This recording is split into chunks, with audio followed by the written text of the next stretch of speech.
Hello বন্ধুরা, সবাই কেমন আছো? আশা করি সবাই ভালো আছো।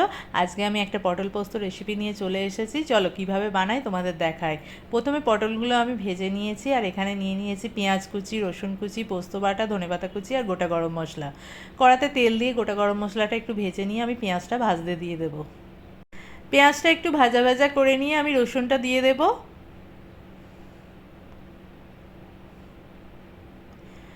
রসুন আর পেঁয়াজটা একটু ভেজে নিয়ে আমি এবার পোস্ত বাটাটা দিয়ে দেব। পোস্ত বাটাটা দিয়ে বেশ ভালো করে ভেজে নিয়ে আমি জল দিয়ে দেব।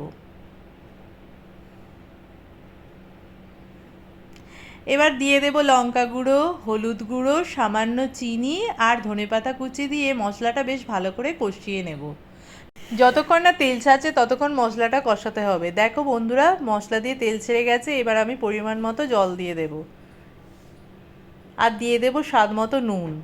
এবার ঢাকা দিয়ে ঝালটা ফুটতে দেব।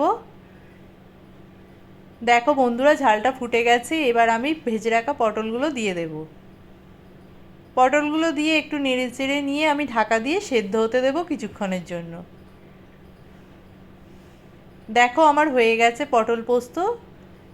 এরকম একটা রেসিপি থাকলে সত্যি বলছি বন্ধুরা, ভাতের সঙ্গে মাছ মাংস কিছুই লাগে না। এইটা দিয়েই এক থালা ভাত নিমেষে উধাও হয়ে যায়।